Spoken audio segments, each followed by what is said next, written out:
নমস্কার, কেমন আছেন সবাই? আর কে বং কিচেনে আপনাদের স্বাগত জানাই।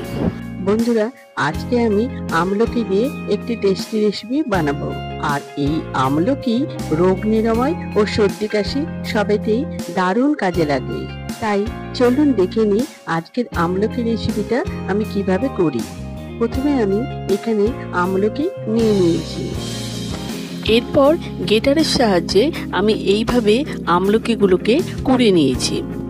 এরপর বন্ধুরা, আমি সব আমলকিগুলো এইভাবে কুড়ে নেব। এরপর গ্যাসে একটা কড়াই বসিয়ে দিয়েছি। এরপর সর্ষের তেল দিয়ে দিলাম। তেলটা গরম হয়ে গেলে 1 চামচ পাঁচফোড়ন দিয়ে দিলাম। এরপর গ্রেট করে রাখা যে আমলকিটা রেখেছিলাম সেটা দিয়ে দিলাম। এখানে কিন্তু আমলকির বীজটা আমি বাদ দিয়ে দিয়েছি। এরপর সামান্য পরিমাণ হলুদ দিয়ে দিলাম।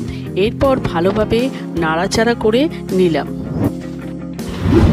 আমার ভিডিও যদি আপনাদের ভালো লাগে তাহলে লাইক, শেয়ার অ্যান্ড সাবস্ক্রাইব করবেন। দেখুন বন্ধুরা, নাড়াচাড়া করতে করতে আমলকিটা অনেকটা নরম হয়ে গেছে। এখানে একটা কথা বলে রাখি, এখানে ঢাকা দিয়ে একদমই করবেন না। আমলকিটা এইভাবে নাড়াচাড়া করতে করতে মজিয়ে নিতে হবে।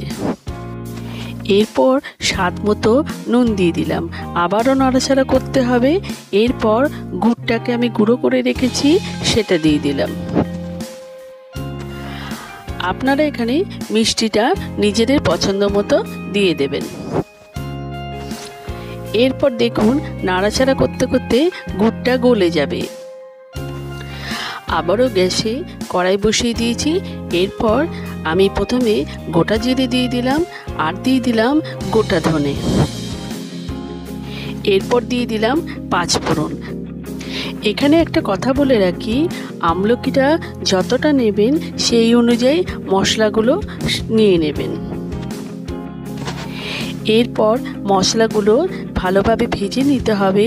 এরপর দেখুন মশলাগুলো ভাজা হয়ে গেছে। এরপর আমি একটা মিক্সিং বোল নিয়ে নিয়েছি। এর মধ্যে মশলাগুলোকে নিয়ে গুঁড়ো করে নেব।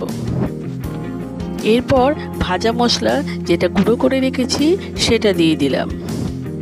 এরপর মশলাটা আমলকির সাথে ভালোভাবে মিশিয়ে নেব।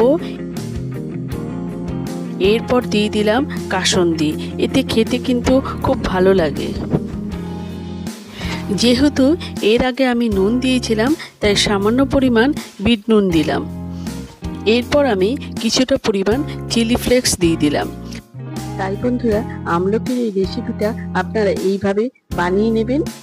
দেখতে হবে যাতে আমলকির গুণ থাকে। তাহলে আজকে ভিডিওটা শেষ করছি। পরবর্তী আরেকটা ভিডিওতে দেখা হবে।